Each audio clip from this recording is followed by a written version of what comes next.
편하게 듣는 성경 말씀, 믿음과 용기. 믿음과 용기라는 주제로 성경 말씀을 나누겠습니다.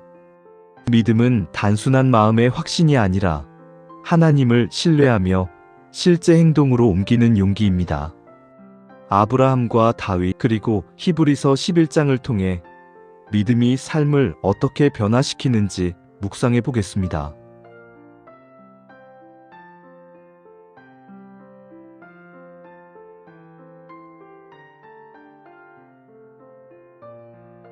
믿음과 용기는 서로 연결되어 있습니다.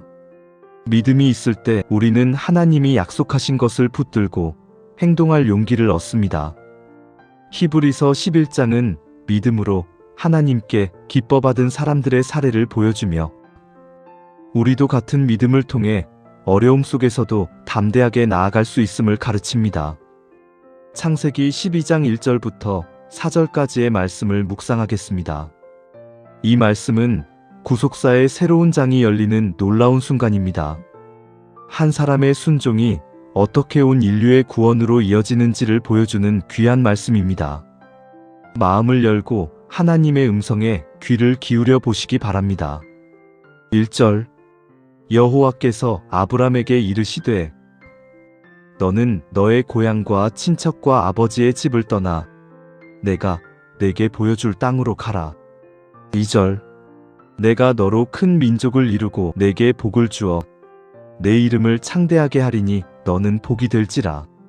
3절 너를 축복하는 자에게는 내가 복을 내리고 너를 저주하는 자에게는 내가 저주하리니 땅의 모든 족속이 너로 말미암아 복을 얻을 것이라 하신지라.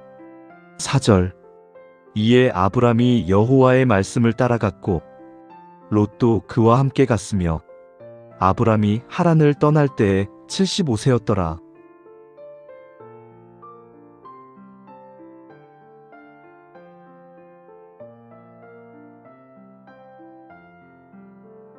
신학적 해설, 문맥적 배경 심판에서 구원으로. 창세기 1장부터 11장까지는 인류의 타락과 하나님의 심판의 역사입니다. 에덴 동산에서의 추방, 가인의 살인, 홍수 심판, 바벨탑 사건으로 이어지는 절망적인 이야기입니다. 그런데 12장에 들어서면서 갑자기 분위기가 전환됩니다. 하나님께서 한 사람, 아브람을 부르십니다. 이것은 실패한 인류를 포기하신 것이 아니라 한 사람을 통해 모든 민족을 구원하시겠다는 하나님의 새로운 전략입니다. 이는 마치 예수 그리스도 한 분을 통해 온 인류가 구원받는 신약의 복음을 예표하는 것입니다. 첫 번째 명령 삼중적 떠남 1절 너는 너의 고향과 친척과 아버지의 집을 떠나. 하나님의 부르심은 세 단계의 떠남을 요구합니다. 1고향 아르츠 히브리어로 에레츠는 단순히 지리적 장소가 아니라 정체성과 뿌리를 의미합니다. 이것은 내가 태어나고 자란 곳, 나를 규정하는 문화와 전통을 의미합니다. 이 친척 몰레데트. 몰레데트는 혈연관계, 가족 공동체를 뜻합니다. 고대 사회에서 친족 네트워크는 경제적, 사회적 안전망이었습니다. 이것을 떠난다는 것은 모든 지지 체계를 포기하는 것입니다. 삼아버지의 집 베이트 아브. 가장 가까운 핵가족, 직계 가족입니다. 이것은 가장 깊은 정서적 유대와 최종적인 안전지대를 의미합니다. 이 삼중적 구조는 점점 더 좁혀지면서 더 깊은 차원의 단절을 요구합니다. 외부에서 내부로, 넓은 것에서 좁은 것으로 하나님은 철저한 헌신을 요구하십니다. 내가 내게 보여줄 땅으로 가라. 흥미롭게도 하나님은 목적지를 구체적으로 알려주지 않으십니다. 내가 내게 보여줄 이라는 미래 표현은 불확실성을 내포합니다. 히브리서 11장 8절 말씀은 이를 갈 바를 알지 못하고 나아갔다 고 표현합니다. 이것이 믿음입니다. 어디로 가는지 모르지만 누가 나를 인도하시는지 아는 것. 지도를 보지 못해도 안내자를 신뢰하는 것입니다. 두 번째 약속 5중 복 2절부터 3절까지 말씀. 하나님은 아브람에게 5가지 약속을 주십니다.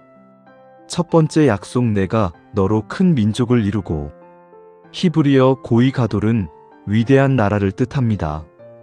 당시 아브람은 자녀가 없었고 아내 사레는 임신하지 못하는 여인이었습니다. 창세기 11장 30절 말씀. 더욱이 그는 이미 75세였습니다. 인간적으로는 불가능한 상황입니다.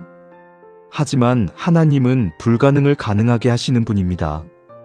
이 약속은 수천 년 후 이스라엘 민족으로 성취됩니다. 두 번째 약속 내게 복을 주어. 히브리어 바라크는 단순히 물질적 축복이 아니라 하나님의 호의와 은총을 의미합니다. 이것은 하나님과의 관계 속에서 누리는 전인격적 축복입니다. 세 번째 약속 내 이름을 창대하게 하리니.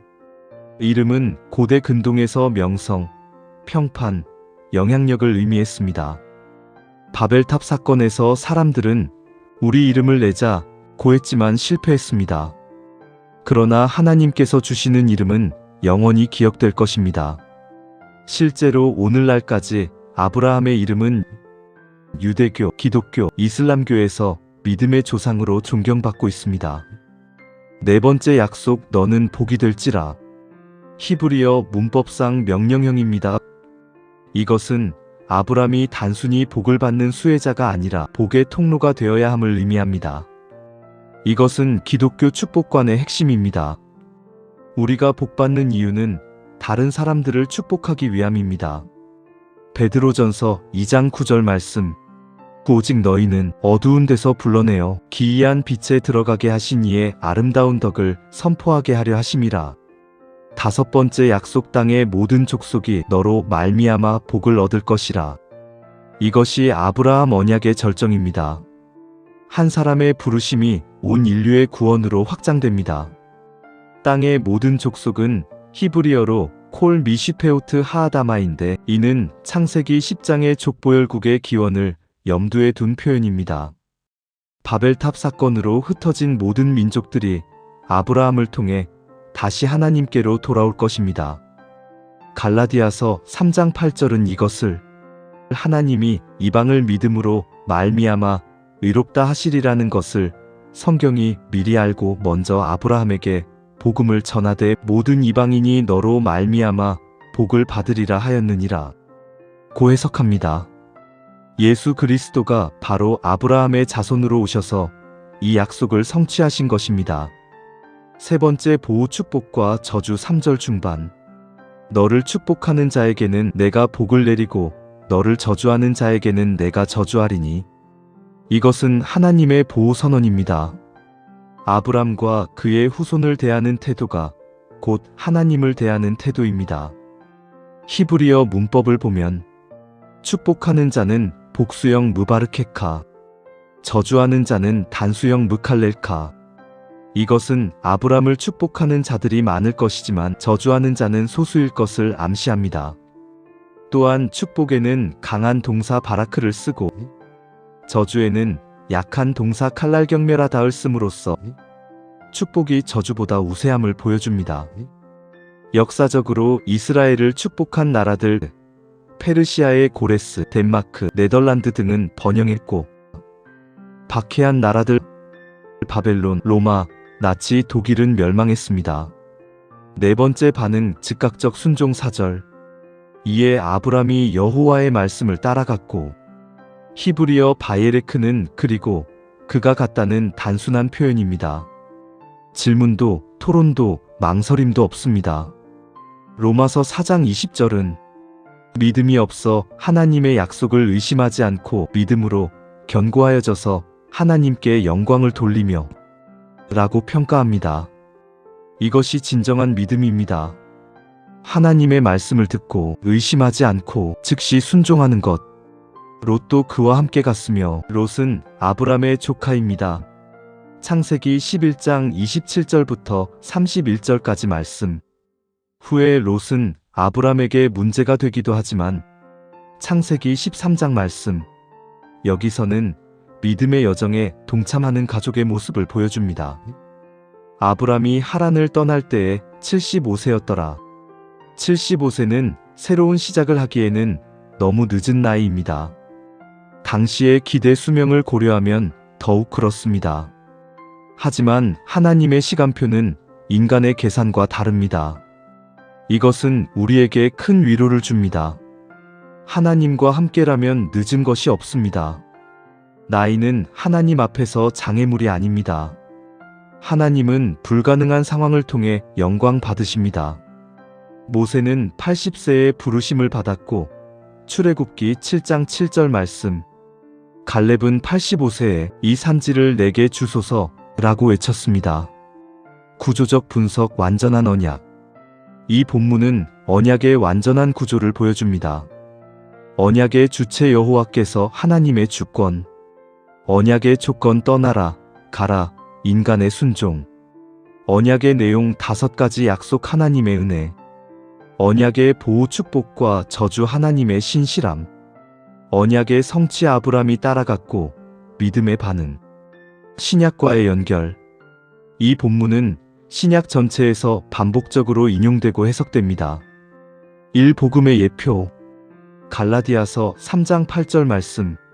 하나님이 먼저 아브라함에게 복음을 전하되, 아브라함 언약 자체가 복음입니다. 이 믿음의 원형. 히브리서 11장 8절 말씀. 믿음으로 아브라함은 갈 바를 알지 못하고 나아갔다. 아브라함은 믿음으로 의롭다함을 받은 첫 사례입니다. 3 그리스도와의 연결. 갈라디아서 3장 16절 말씀. 이 약속들은 아브라함과 그 자손에게 말씀하신 것인데 여럿을 가리켜 그 자손들이라 하지 아니하시고 오직 한 사람을 가리켜 내 자손이라 하셨으니 곧 그리스도라. 궁극적으로 이 약속은 예수 그리스도를 통해 성취됩니다.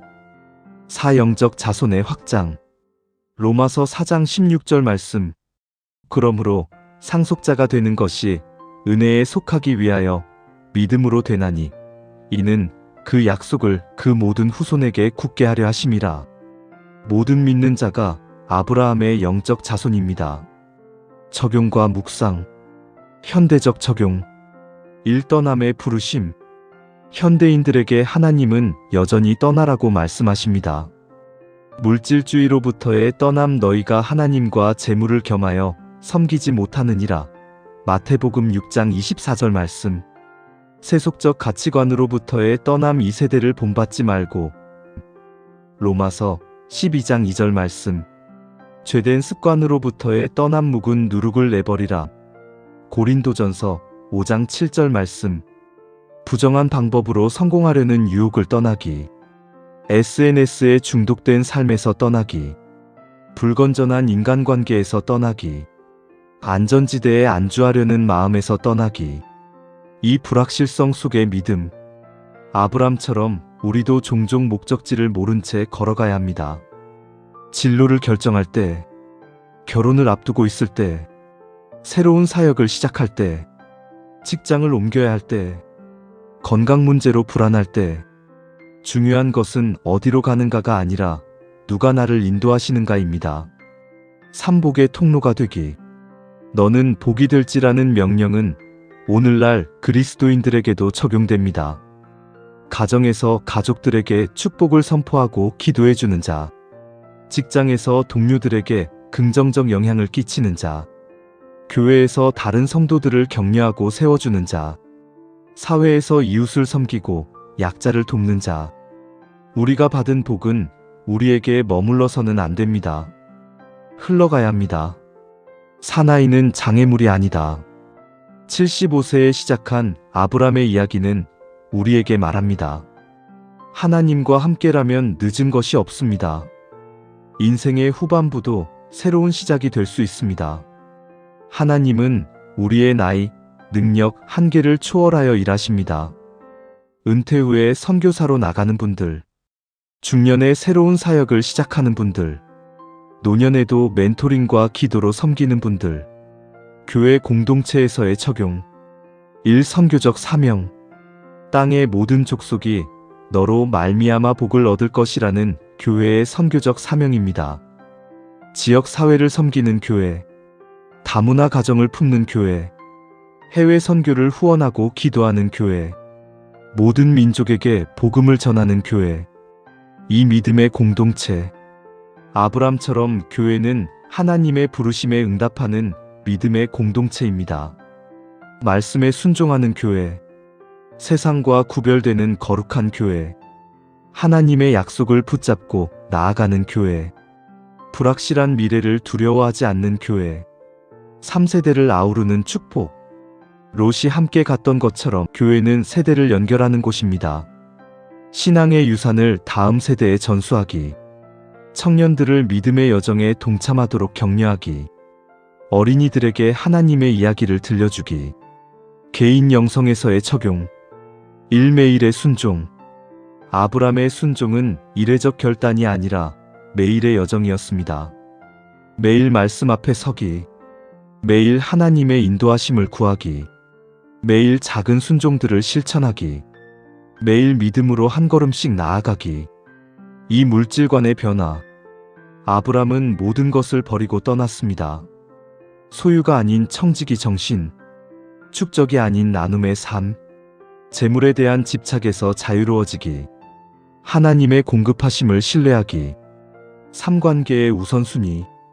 고향과 친척과 아버지의 집을 떠나는 관계의 재정립을 의미합니다. 하나님과의 관계가 최우선. 가족의 기대보다 하나님의 뜻을 따르기, 건강하지 못한 관계의 영향력에서 벗어나기, 믿음의 공동체와 새로운 관계 맺기, 하나님의 약속 붙잡기. 아브람은 약속만 붙잡고 떠났습니다. 성경의 약속들을 암송하고 묵상하기, 환경이 아닌 약속을 바라보기, 보이는 것이 아닌 보이지 않는 것에 소망 두기, 하나님의 신실하심을 날마다 고백하기. 세상 가치관과의 구별점. 세상의 가치관. 안전과 안정을 최우선으로. 보장된 미래만 추구. 나의 유익이 최고의 가치. 나이가 들면 새로운 시작은 불가능. 하나님의 부르심. 믿음으로 위험을 감수. 불확실한 미래도 하나님께 맡김. 다른 사람들의 축복이 목적. 하나님과 함께라면 언제든 새 출발 가능. 묵상 질문. 하나님이 나에게 떠나라고 하시는 것은 무엇인가? 어떤 죄, 습관, 관계, 생각에서 벗어나야 하는가? 나는 불확실한 미래 앞에서 어떤 태도를 보이는가? 계획과 통제를 놓지 못하는가? 아니면 하나님께 맡기는가? 나는 복의 수혜자인가? 아니면 복의 통로인가? 내가 받은 은혜와 축복을 어떻게 나누고 있는가? 내 인생에서 너무 늦었다고 생각하는 것은 무엇인가? 그것을 하나님께 다시 드릴 수 있는가? 나는 하나님의 약속을 정말로 믿고 있는가? 내 삶의 선택과 행동이 그 믿음을 보여주고 있는가? 내 가족과 주변 사람들이 나를 통해 복을 경험하고 있는가? 구체적으로 어떤 방식으로 그들을 축복할 수 있는가?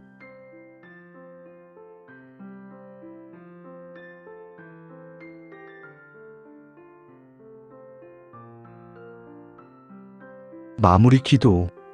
아브라함을 부르신 하나님 아버지, 오늘 말씀을 통해 주님의 놀라운 계획을 보게 하시니 감사합니다. 주님께서 저를 부르실 때 아브라함처럼 즉각적으로 순종하는 믿음을 주옵소서. 익숙한 것, 편안한 것, 안전한 것에 집착하지 않고 주님의 음성을 듣고 따라갈 수 있는 용기를 주옵소서. 비록 앞날이 보이지 않아도 주님께서 인도하신다는 것을 믿습니다. 목적지를 모르지만 주님을 신뢰하며 한 걸음씩 나아가게 하옵소서. 저를 통해 많은 사람들이 복을 받게 하옵소서. 제가 받은 은혜를 흘려보내는 복의 통로가 되게 하옵소서. 가정에서, 직장에서, 교회에서, 사회에서 주님의 사랑과 긍휼을 전하는 자가 되게 하옵소서. 나이와 한계를 핑계 삼지 않게 하옵소서. 주님과 함께라면 언제든 새로운 시작이 가능함을 믿습니다. 지금이라도 늦지 않았음을 고백합니다. 주님의 약속을 붙잡고 살아가게 하옵소서. 환경과 상황이 아니라 주님의 말씀을 바라보게 하옵소서. 세상이 주는 안정이 아니라 주님이 주시는 평안을 누리게 하옵소서. 아브라함의 후손으로 믿음의 자녀로 살아가게 하옵소서. 그리스도 안에서 참된 복을 누리며 그 복을 온 세상에 전하는 증인이 되게 하옵소서. 예수님의 이름으로 기도합니다. 아멘.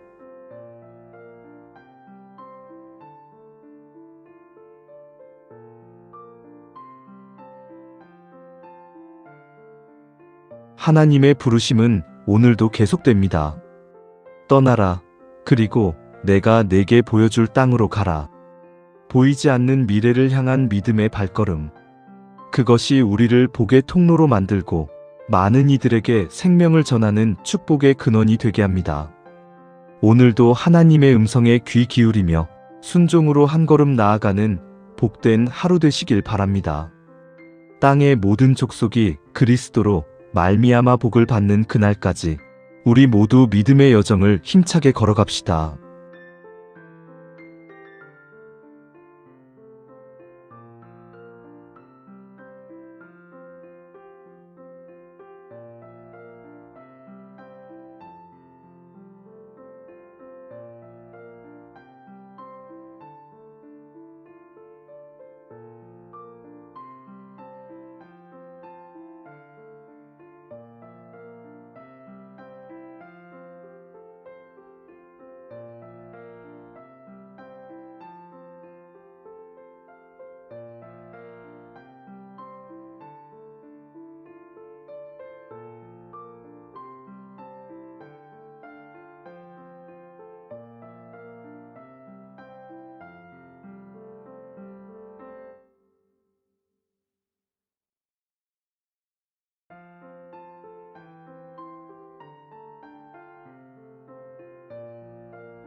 사무엘상 17장 45절부터 47절까지의 말씀을 함께 묵상하겠습니다.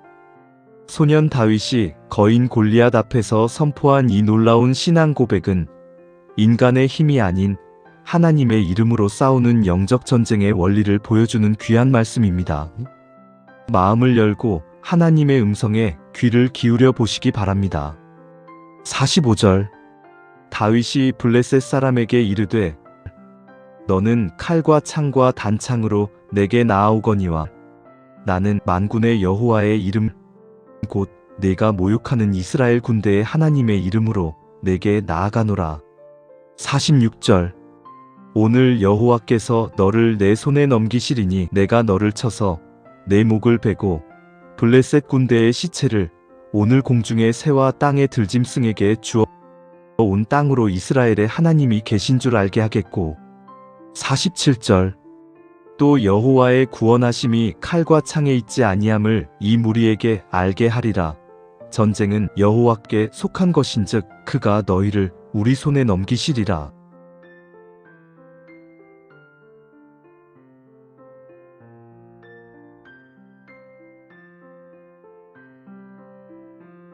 신학적 해설.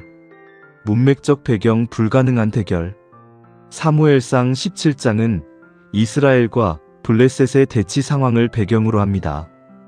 엘라 골짜기에서 40일 동안 골리앗이라는 거인이 이스라엘을 조롱하며 1대1 대결을 요구했습니다. 골리앗의 스펙. 키 약 2.9m 6규빗 한 뼘. 갑옷 청동 투구 비늘 갑옷 5,000세겔 약 57kg. 무기창 자루가 배틀채 같고 창날이 600세겔 약 7kg. 방패 든 자가 앞서감. 반면 다윗은 이스라엘의 막내 아들 양치는 목동. 왕의 갑옷도 맞지 않음. 무기 물맷돌 5개와 물매. 인간적으로는 절대 불가능한 대결입니다. 하지만 바로 이 불가능한 상황이 하나님의 능력이 드러나는 무대가 됩니다. 첫 번째 대조무기의 대결. 45절. 너는 칼과 창과 단창으로 내게 나아오거니와. 다윗은 먼저 골리앗의 무기를 열거합니다. 1칼 헤레브. 근접 전투용 무기로 물리적 힘을 상징합니다. 2창 하니트. 중거리 전투용 창으로 군사적 기술을 상징합니다. 3단창 키돈. 투척용 단창으로 전략적 우위를 상징합니다. 이 세 가지는 고대 전쟁에서 가장 중요한 무기들입니다. 골리앗은 세상이 인정하는 모든 물리적, 군사적 우위를 가지고 있었습니다. 나는 만군의 여호와의 이름 곧 네가 모욕하는 이스라엘 군대의 하나님의 이름으로 내게 나아가노라. 다윗의 무기는 단 하나, 만군의 여호와의 이름입니다. 만군의 여호와, 여호와 체바오트. 히브리어로 여호와 체바오트는 만군의 주님, 군대들의 사령관이라는 뜻입니다. 천사들의 군대를 거느리신 분, 모든 우주의 권세를 통치하시는 분, 역사를 주관하시는 전능하신 분을 의미합니다. 다윗은 물리적 무기가 아니라 하나님의 이름, 즉 하나님의 권능과 권위로 싸우겠다고 선언합니다. 이것이 영적 전쟁의 핵심입니다. 네가 모욕하는 이스라엘 군대의 하나님. 골리앗의 조롱은 단순히 이스라엘 군인들을 향한 것이 아니었습니다. 그것은 이스라엘의 하나님을 모욕하는 것이었습니다. 다윗은 이것을 정확히 꿰뚫어 보았습니다. 이는 오늘날에도 마찬가지입니다. 하나님의 백성을 향한 공격은 결국 하나님을 향한 도전입니다. 두 번째 선언 확신의 예언 46절. 오늘 여호와께서 너를 내 손에 넘기시리니 다윗은 할 것이다가 아니라 하시리니라고 단정적으로 선언합니다. 막연한 희망이 아닌 확고한 믿음, 가능성이 아닌 확실성, 추측이 아닌 확신입니다. 왜 다윗이 이런 확신을 가질 수 있었을까요? 과거의 경험 37절 사자와 곰을 물리친 경험, 현재의 상황 인식 하나님의 이름이 모욕당하고 있음, 미래에 대한 신뢰 하나님의 신실하심, 내가 너를 쳐서 내 목을 베고. 놀랍게도 다윗은 구체적인 승리의 방법까지 예언합니다. 이것은 허풍이나 자만이 아니라 하나님께서 보여주신 계시에 대한 확신입니다. 블레셋 군대의 시체를 오늘 공중의 새와 땅의 들짐승에게 주어. 이것은 완전한 승리와 철저한 심판을 의미합니다. 고대 근동에서 시체가 매장되지 못하고 들짐승의 먹이가 되는 것은 최고의 수치였습니다. 온 땅으로 이스라엘에 하나님이 계신 줄 알게 하겠고, 다윗의 목적은 개인적 영광이 아니었습니다. 하나님의 존재를 증명하는 것, 하나님의 능력을 나타내는 것, 하나님의 이름을 높이는 것, 이것이 진정한 하나님의 사람의 동기입니다. 세 번째 원리 전쟁의 본질 47절. 또 여호와의 구원하심이 칼과 창에 있지 아니함을 이 무리에게 알게 하리라. 이것은 영적 전쟁의 핵심 원리입니다. 1. 구원의 근원. 구원하심은 히브리어 예슈아로 구원, 승리, 해방을 의미합니다. 다윗은 구원이 인간의 무기나 능력에서 오는 것이 아니라 여호와께로부터 온다고 선포합니다. 이 방법의 전환. 칼과 창에 있지 아니함은 하나님의 구원 방법이 인간의 예상과 다르다는 것을 의미합니다. 하나님은 약한 것으로 강한 것을 이기게 하시고, 어리석은 것으로 지혜로운 것을 부끄럽게 하시며, 천한 것으로 높은 것을 무너뜨리십니다. 고린도전서 1장 27절부터 28절까지 말씀. 3. 교육의 목적. 이 무리에게 알게 하리라는 교육적 목적을 보여줍니다.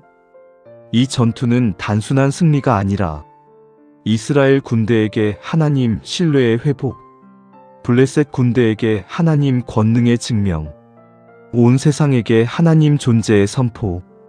전쟁은 여호와께 속한 것인즉, 히브리어로 키라돈 미라마는 왜냐하면 여호와께 전쟁이 속해 있기 때문이다라는 뜻입니다.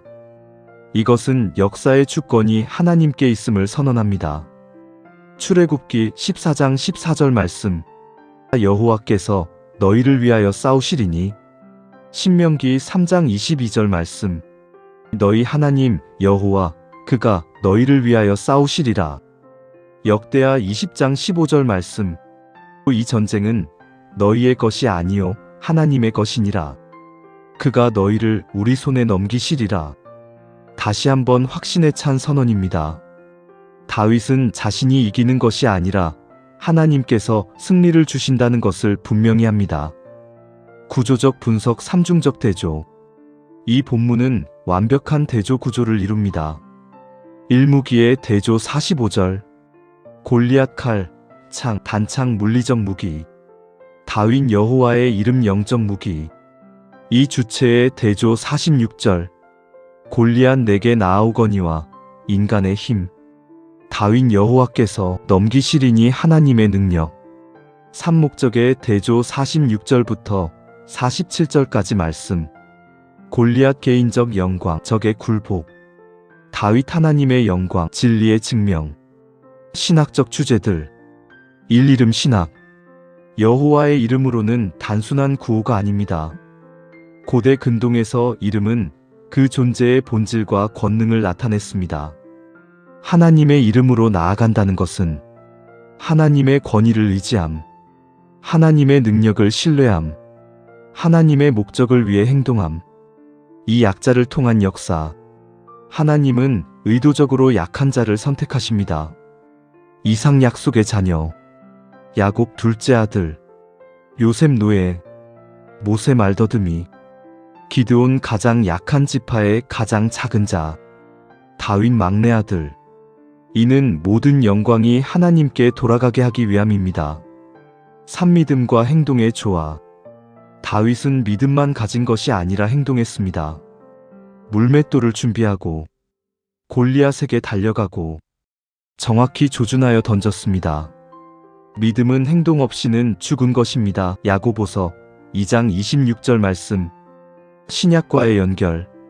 1. 영적 전쟁의 원리. 에베소서 6장 12절 말씀. 우리의 씨름은 혈과 육을 상대하는 것이 아니요 통치자들과 권세들과 이 어둠의 세상 주관자들과 하늘에 있는 악의 영들을 상대함이라. 이 하나님의 이름의 능력.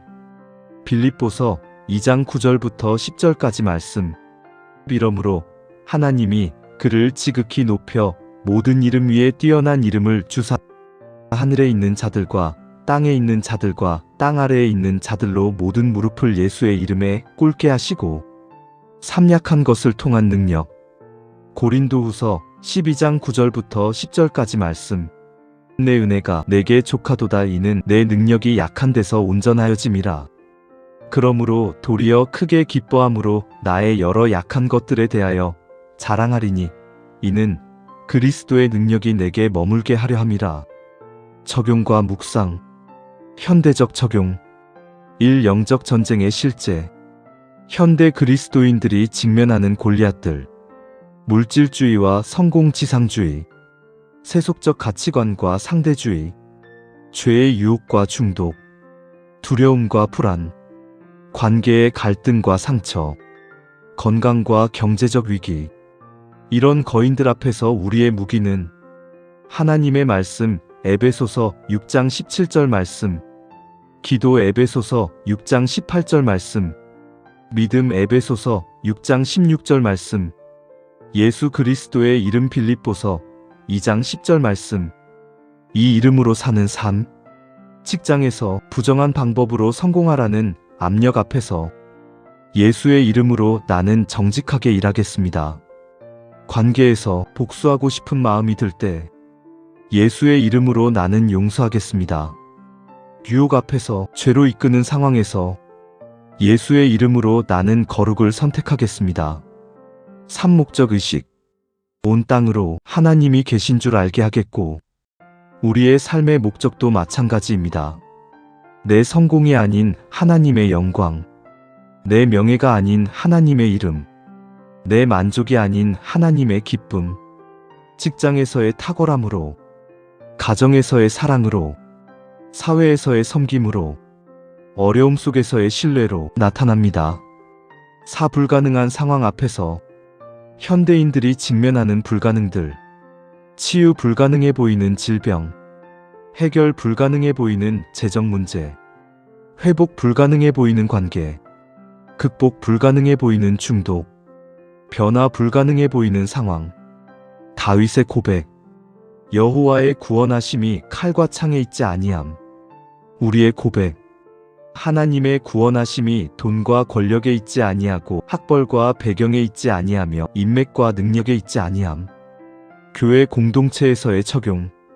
1. 교회의 사명. 세상에 하나님이 계심을 증명하는 공동체. 하나님의 능력을 나타내는 공동체. 영적 전쟁에서 승리하는 공동체. 기도로 영적 전쟁을 치르는 교회. 말씀으로 무장된 교회.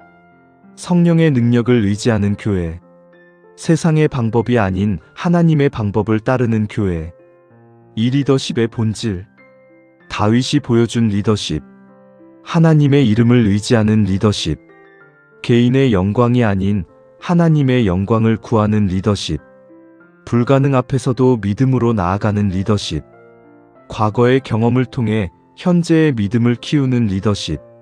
3세대를 일으키기. 교회는 다음 세대의 다윗들을 키워야 합니다. 개인 영성에서의 적용. 매일 아침 우리는 선택합니다. 내 힘으로 살 것인가, 하나님의 이름으로 살 것인가? 세상의 무기를 들 것인가, 믿음의 무기를 들 것인가?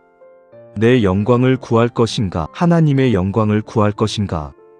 다윗이 두려워하지 않았던 이유. 하나님이 함께 하심을 알았기 때문. 과거의 은혜를 기억하며 하나님의 명예를 위해 살 때 두려움을 극복할 수 있습니다.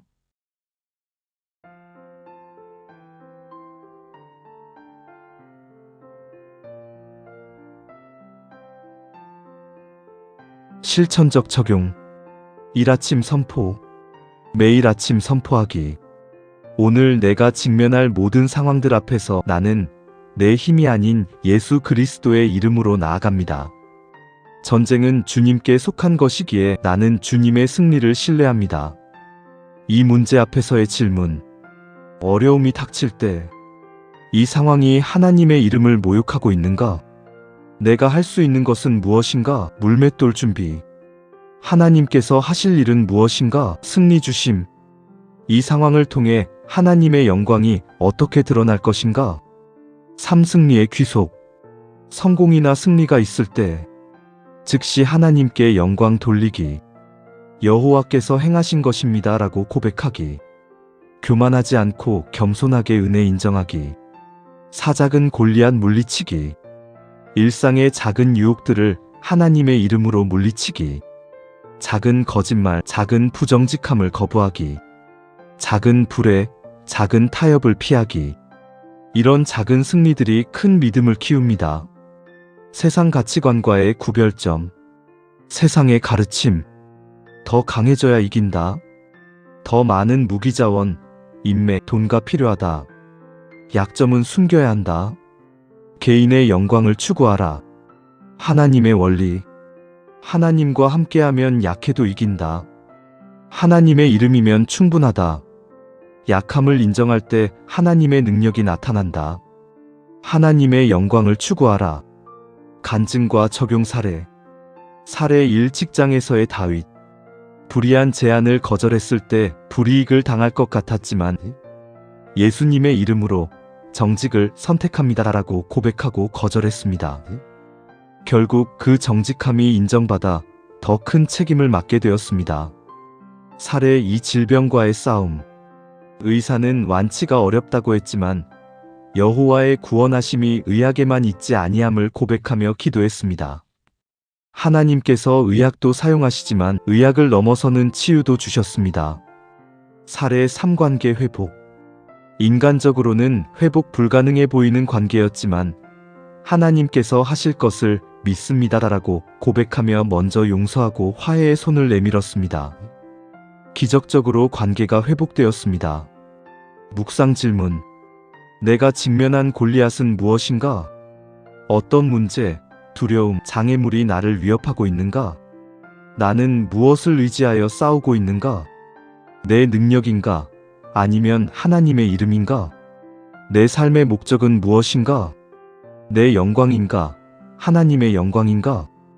과거에 하나님께서 나를 어떻게 도우셨는가? 그 경험이 현재의 믿음을 어떻게 강화하는가? 전쟁은 여호와께 속한 것이라는 고백이 내 삶에 어떻게 적용되는가? 내가 통제하려고 애쓰는 것은 무엇인가? 나의 승리를 통해 하나님의 이름이 높아지고 있는가? 사람들이 나를 보는가? 아니면 나를 통해 하나님을 보는가?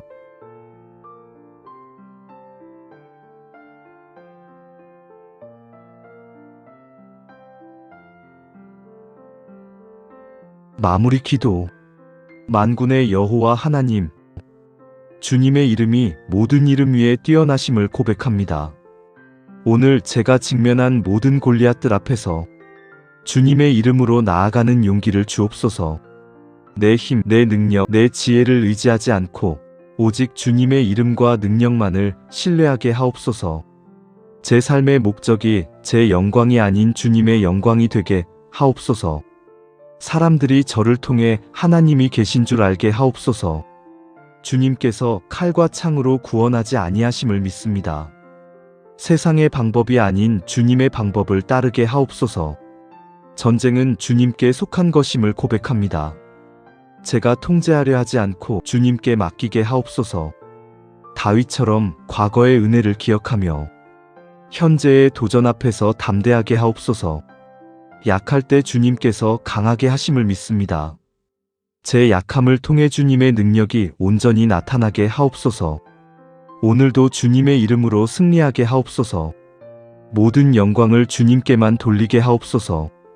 예수님의 이름으로 기도합니다. 아멘.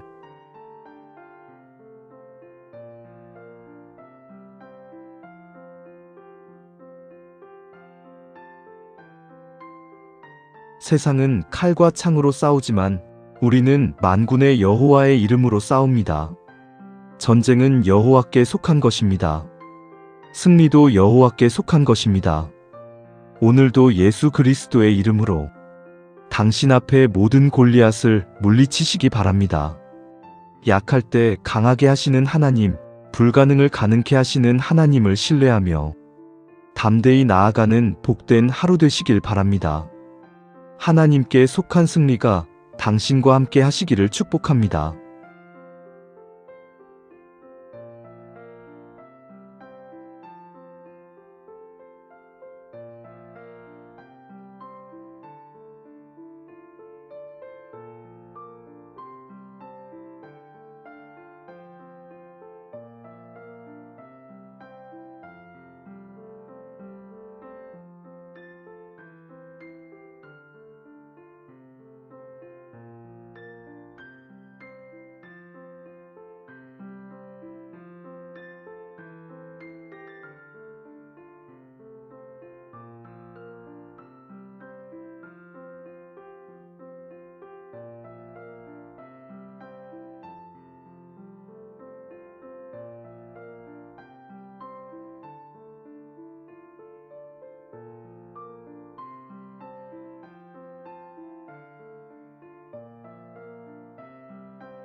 히브리서 11장 1절부터 3절까지 말씀을 함께 묵상하겠습니다.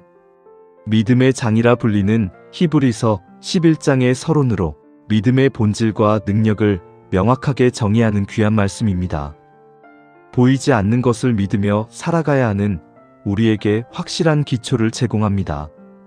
마음을 열고 하나님의 음성에 귀를 기울여 보시기 바랍니다. 1절 믿음은 바라는 것들의 실상이요 보이지 않는 것들의 증거니. 2절 선진들이 이로써 증거를 얻었느니라. 3절 믿음으로 모든 세계가 하나님의 말씀으로 지어진 줄을 우리가 아나니 보이는 것은 나타난 것으로 말미암아 된 것이 아니니라.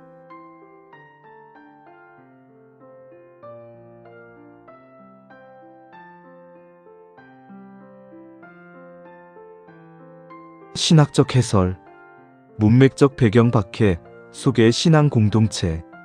히브리서는 로마의 박해 아래 신앙을 포기하려는 유대인 그리스도인들에게 쓰여진 편지입니다. 10장에서 저자는 오직 나의 의인은 믿음으로 말미암아 살리라 10장 38절 말씀 선포한 후 11장에서 믿음이 무엇인지 그리고 믿음의 선배들이 어떻게 살았는지를 보여줍니다. 보이는 박해대 보이지 않는 하나님, 현재의 고난대 미래의 약속, 세상의 압력대 신앙의 확신. 이런 상황에서 저자는 믿음의 본질을 명확히 정의함으로써 흔들리는 신앙을 굳건히 세우려 합니다. 첫 번째 정의 믿음의 이중적 본질 1절. 믿음은 바라는 것들의 실상이요. 실상 휘포스타시스. 헬라어 휘포스타시스는 매우 중요한 단어입니다. 문자적 의미 아래 휘포 서있다 스타시스 기초 토대, 법률 용어 재산 증서, 소유권 문서, 철학 용어 실체, 본질 실제. 1. 확신 어슈런스. 믿음은 미래에 대한 막연한 희망이 아니라 현재 가지고 있는 확고한 확신입니다. 이 보증 개런티. 마치 부동산 소유권 문서처럼 믿음은 아직 받지 못한 것에 대한 법적 보증서입니다. 3. 실제 리얼러티. 믿음은 미래의 것을 현재에 실제하게 만드는 능력입니다. 바라는 것들. 헬라어 엘피조메노는 단순한 소망이 아니라 하나님의 약속에 기초한 확실한 기대입니다. 부활의 소망, 영생의 약속, 하나님 나라의 완성, 그리스도의 재림, 보이지 않는 것들의 증거니. 증거 엘렌코스. 헬라어 엘렌코스는 법적 용어로 증거, 증명, 확신, 확증, 논박할 수 없는 입증. 이것은 주관적 느낌이 아니라 객관적 확증입니다. 마치 법정에서 증거를 제시하듯 믿음은 보이지 않는 영적 실제를 증명합니다. 보이지 않는 것들, 여기에는 다음이 포함됩니다. 하나님의 존재와 성품, 영적 세계의 실제, 하나님의 약속과 계획, 내세와 영원, 구조적 분석 완벽한 대조. 1절은 두 개의 평행 구조를 이룹니다. 시간적 차원, 바라는 것들 미래 실상 현재. 믿음은 미래를 현재로 가져옵니다. 존재론적 차원, 보이지 않는 것들 비가시적 증거 확증. 믿음은 보이지 않는 것을 확실하게 만듭니다. 이것은 믿음의 변혁적 능력을 보여줍니다. 아직 오지 않은 것 이미 소유한 것으로, 보이지 않는 것 확실한 것으로. 2번째 선언 역사적 증거 2절. 선진들이 이로써 증거를 얻었느니라. 선진들 프레스부테로이, 장로들, 조상들, 선배들을 의미합니다. 히브리서 11장은 이들의 명단입니다. 아벨, 에녹, 노아, 아브라함, 이삭, 야곱, 모세, 여호수아, 사사들, 선지자들과 순교자들. 증거를 얻었다. 에마르투레테산. 헬라어 마르투레오는 증언하다, 증거하다는 뜻으로 하나님께서 그들의 믿음을 인정하셨음. 그들의 삶이 믿음의 증거가 되었음. 역사가 그들의 믿음을 증명했음. 이것은 이중적 의미를 가집니다.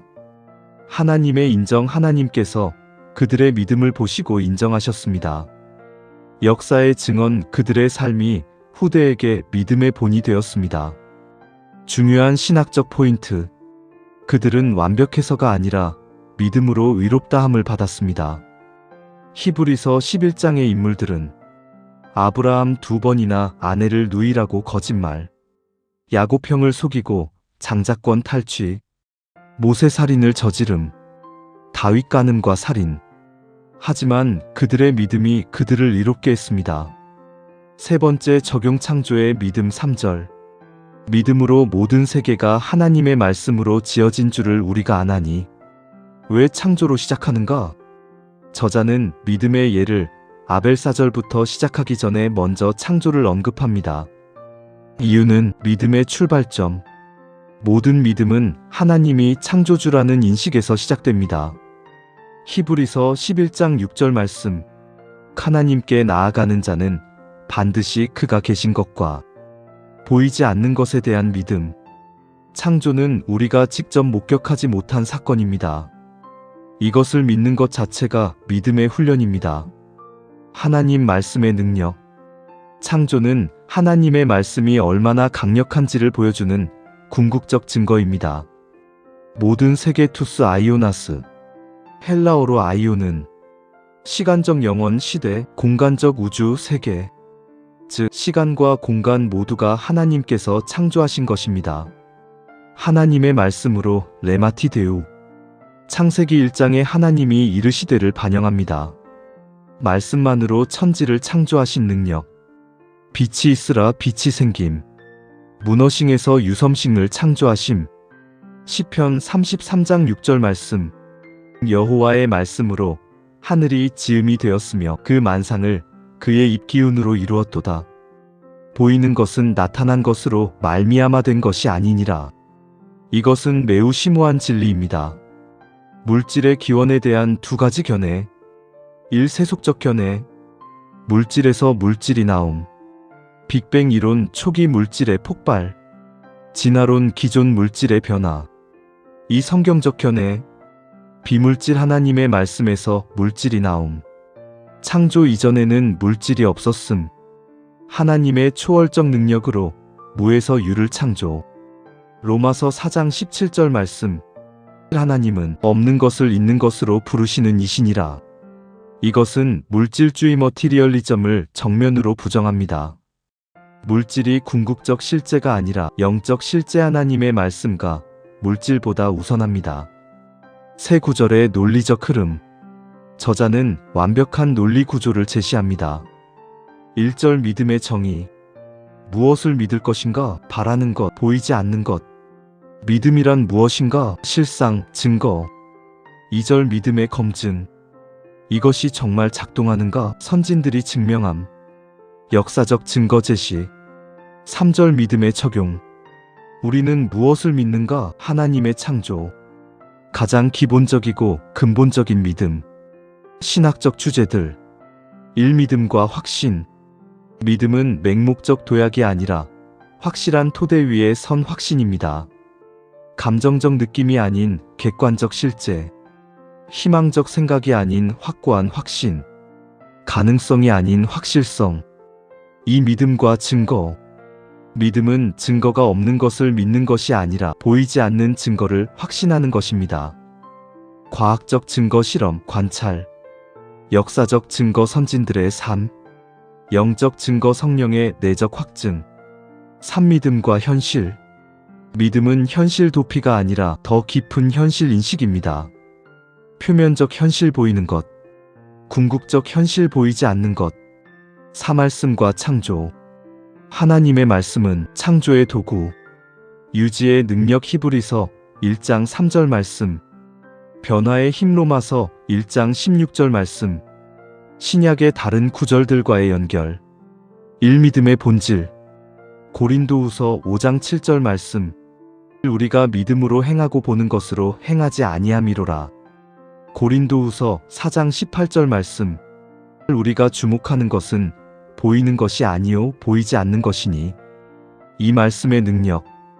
요한복음 1장 1절부터 3절까지 말씀. 태초에 말씀이 계시니라. 만물이 그로 말미암아 지은 바 되었으니. 골로새서 1장 16절 말씀. 만물이 그에게서 창조되되 하늘과 땅에서 보이는 것들과 보이지 않는 것들. 3창조 신앙. 로마서 1장 20절 말씀. 창세로부터 그의 보이지 아니하는 것들 곧 그의 영원하신 능력과 신성이 그가 만드신 만물에 분명히 보여. 적용과 묵상. 현대적 적용. 1. 증거주의 시대의 믿음. 현대는 보여줘, 증명해의 시대입니다. 사진이 없으면 일어나지 않은 일. 데이터로 증명하라. 하지만 인생의 가장 중요한 것들은 보이지 않습니다. 사랑 감정은 느끼지만 사랑 자체는 보이지 않음. 신뢰관계는 보이지만 신뢰는 보이지 않음. 가치 행동은 보이지만 가치관은 보이지 않음. 의미 사건은 보이지만 의미는 보이지 않음. 믿음은 보이지 않는 것의 실제를 확신하는 것입니다. 이 불확실성 시대의 확신. 경제적 불확실성 일자리, 연금, 미래. 관계적 불확실성 결혼, 가족, 친구. 건강의 불확실성 질병, 노화, 죽음. 사회적 불확실성 전쟁, 재난, 기후변화. 세상의 확실성은 무너지지만 하나님의 약속은 변하지 않습니다. 보이는 것은 흔들리지만 보이지 않는 것은 영원합니다. 산물질주의 사회의 영적 실제. 현대 사회는 물질만을 실제로 인정합니다. 돈으로 살 수 있는 것만 가치 있다. 측정할 수 있는 것만 존재한다. 만질 수 있는 것만 실제다. 하지만 3절은 선언합니다. 보이는 것은 나타난 것으로 말미암아 된 것이 아니니라. 보이지 않는 것이 보이는 것을 만들었고 영적인 것이 물질적인 것보다 우선하며 하나님의 말씀이 모든 실제의 근원입니다. 사측각적 만족 문화의 인내. 현대는 지금 당장의 시대입니다. 배달음식 30분 이내. 스트리밍 기다림 없이. 인스턴트 즉석에서. 하지만 믿음은 바라는 것들의 실상입니다. 아직 받지 못했지만 이미 소유한 것처럼 확신하며 인내로 기다리는 것. 교회 공동체에서의 적용. 1. 믿음의 유산 전수. 선진들이 이로써 증거를 얻었느니라. 교회는 믿음의 유산을 다음 세대에 전해야 합니다. 믿음의 간증 나누기. 하나님께서 어떻게 역사하셨는지, 어려움 속에서 어떻게 믿음을 지켰는지, 보이지 않는 것을 어떻게 확신했는지, 믿음의 롤모델 세우기. 교회 안의 믿음의 선배들, 역사 속의 신앙 위인들, 순교자들의 이야기, 세대 간 교류 활성화. 이 보이지 않는 것에 투자하는 교회. 현대 교회의 유혹. 건물, 시설, 외적 성장에만 집중. 숫자로 평가받는 성공지상주의. 보이는 것만을 추구. 하지만 교회는 보이지 않는 것에 투자해야 합니다. 성도들의 영적 성장. 기도와 말씀 사역. 관계의 깊이. 신앙의 질. 삼창조 신앙 회복. 모든 세계가 하나님의 말씀으로 지어진 줄을 우리가 아나니. 현대 교회가 창조 신앙을 회복해야 하는 이유. 첫째, 신앙의 기초. 창조를 믿지 않으면 기적도 믿을 수 없음. 창조주를 믿지 않으면 섭리도 믿을 수 없음. 둘째, 환경 청지기. 피조 세계를 돌보는 책임. 창조 질서 보전. 셋째, 복음 전도. 창조주 하나님을 전함. 무에서 유를 창조하신 분이 죄인을 의인으로 재창조하심. 개인 영성에서의 적용. 일매일의 믿음 고백. 나는 보이는 것이 아니라 보이지 않는 것을 믿습니다. 하나님의 약속이 나의 실상입니다. 하나님의 말씀이 나의 증거입니다. 성경의 약속 한 구절을 선택하여 암송. 그 약속이 이미 이루어진 것처럼 감사. 하루 종일 그 확신으로 살아가기. 이 보이지 않는 것 훈련. 현대인은 보이는 것에 너무 익숙합니다. 눈을 감고 하나님의 임재를 느끼기. 보이지 않는 하나님과 대화하기. 영적 실제에 집중하기. 말씀 묵상. 성경의 장면을 상상하기. 하나님의 음성 듣기. 영적 진리 깨닫기. 일상생활. 하나님의 보이지 않는 손길 인식하기. 우연처럼 보이는 것에서 섭리 발견하기. 자연 속에서 창조주 경배하기. 산미래를 현재로. 재정 문제. 걱정 내일 어떻게 살지? 믿음 하나님이 공급하시리라. 이미 공급하심을 믿음. 행동 감사하며 청지기로 살기. 건강 문제. 걱정병이 낫지 않으면 믿음 하나님이 치료하시거나 더 좋은 계획이 있으시리라. 행동 평안 중에 치료 과정 신뢰하기. 관계 문제. 걱정 이 관계가 회복될까? 믿음 하나님이 일하고 계시다. 행동 용서하고 사랑하며 기다리기. 사말씀으로 창조하기. 모든 세계가 하나님의 말씀으로 지어진. 하나님의 말씀은 창조의 능력이 있습니다. 우리도 하나님의 말씀을 선포함으로. 부정적 생각에 나는 쓸모없어. 나는 하나님의 작품입니다. 에베소서 2장 10절 말씀. 두려움에 나는 두려워. 하나님이 나와 함께 하십니다. 이사야 41장 10절 말씀. 유혹에 참을 수 없어. 내게 능력 주시는 자 안에서 내가 모든 것을 할 수 있습니다. 빌립보서 4장 13절 말씀. 실천적 도구들. 1. 믿음 일기. 매일 기록하기. 오늘 보이지 않는 것 중 무엇을 확신했는가? 하나님의 약속 중 어떤 것을 실상으로 경험했는가? 어떤 영적 증거를 발견했는가? 이 약속 카드. 성경의 약속들을 카드에 적어. 나는 실상이다라고 뒷면에 쓰기. 매일 한 장씩 묵상하기. 그 약속이 이미 이루어진 것처럼 감사하기. 삼감사 목록. 선진들이 증거를 얻은 것처럼 과거에 하나님이 어떻게 신실하셨는지 기록. 응답된 기도 목록 작성. 하나님의 섭리를 경험한 순간들 적기. 이것은 미래의 믿음을 위한 증거가 됩니다. 사창조 묵상.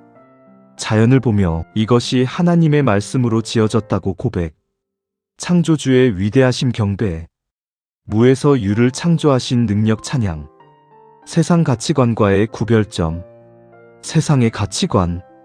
보이는 것만 실제다. 증명할 수 없으면 믿지 말라. 현재만 확실하다. 물질이 전부다.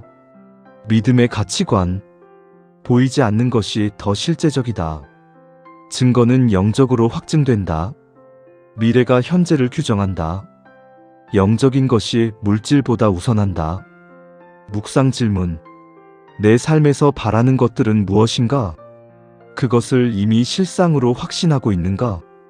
나는 무엇을 증거로 살고 있는가? 내 삶이 믿음의 증거가 되고 있는가? 선진들의 믿음에서 무엇을 배우는가? 내가 다음 세대에 전할 믿음의 유산은 무엇인가? 나는 정말로 하나님이 창조주라고 믿는가? 그 믿음이 내 삶을 어떻게 변화시키는가? 보이는 것과 보이지 않는 것 중 무엇을 더 신뢰하는가? 일상의 결정에서 어떤 것이 우선순위인가? 내 믿음은 맹목적 낙관주의인가? 아니면 확실한 확신인가? 그 차이를 구별할 수 있는가?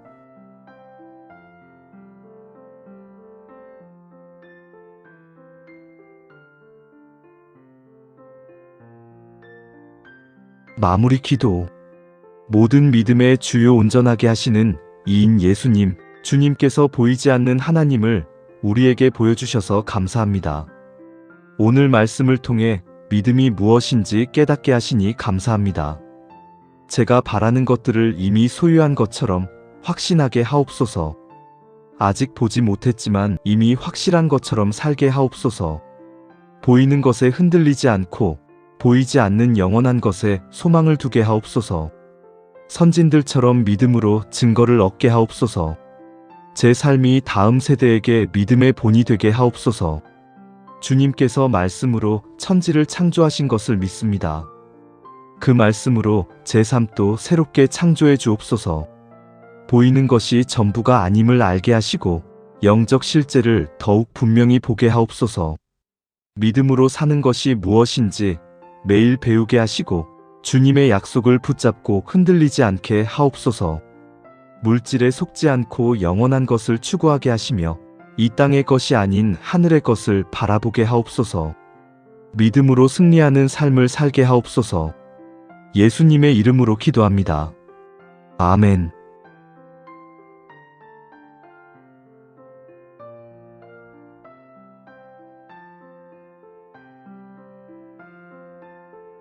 믿음은 바라는 것들의 실상입니다. 아직 보지 못했지만 이미 확실합니다. 믿음은 보이지 않는 것들의 증거입니다. 눈으로 보지 못해도 마음으로 확신합니다. 오늘도 보이는 것이 아닌 보이지 않는 것을 바라보며 현재가 아닌 영원을 소망하며 믿음으로 한 걸음 한 걸음 나아가시기 바랍니다. 선진들이 증거한 그 믿음으로 하나님의 신실하심을 경험하는 복된 하루 되시길 바랍니다. 믿음의 확신이 당신과 함께 하시기를 축복합니다.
히브리서 11장 8절부터 10절 그리고 17절부터 19절까지 말씀을 함께 묵상하겠습니다.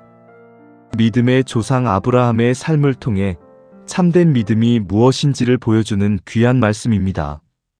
보이지 않는 것을 바라보며 불가능한 상황에서도 하나님을 신뢰하는 믿음의 본질을 깨닫게 됩니다. 마음을 열고 하나님의 음성에 귀를 기울여 보시기 바랍니다. 8절. 믿음으로 아브라함은 부르심을 받았을 때에 순종하여 장래의 유업으로 받을 땅에 나아갈새 갈 바를 알지 못하고 나아갔으며. 9절. 믿음으로 그가 이방의 땅에 있는 것 같이 약속의 땅에 거류하여 동일한 약속을 유업으로 함께 받은 이삭 및 야곱과 더불어 장막에 거하였으니. 10절. 이는 하나님이 계획하시고 지으실 터가 있는 성을 바랐음이라.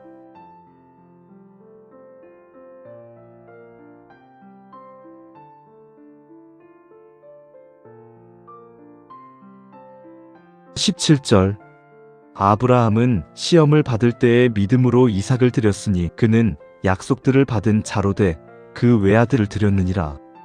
18절. 그에게 이미 말씀하시기를 내 자손이라 칭할 자는 이삭으로 말미암으리라 하셨으니. 19절.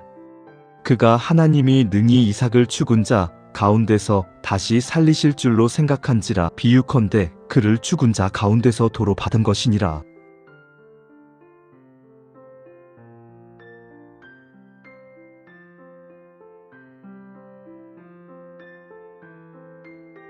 신학적 해설. 문맥적 배경. 믿음의 위대한 행진. 히브리서 11장은 믿음의 명예의 전당이라 불립니다. 1절부터 3절까지 말씀에서 믿음의 정의를 내린 후 저자는 구약의 믿음의 영웅들을 차례로 소개합니다. 그 중에서도 아브라함은 가장 많은 분량 8절부터 19절까지 차지합니다. 믿음의 조상으로 불림. 로마서 4장 11절 말씀. 신약에서 80회 이상 언급됨. 믿음으로 위롭다함을 받은 첫 사례. 히브리서 기자는 아브라함의 믿음을 세 가지 측면에서 조명합니다. 순종의 믿음 8절부터 10절까지 말씀 나가는 믿음.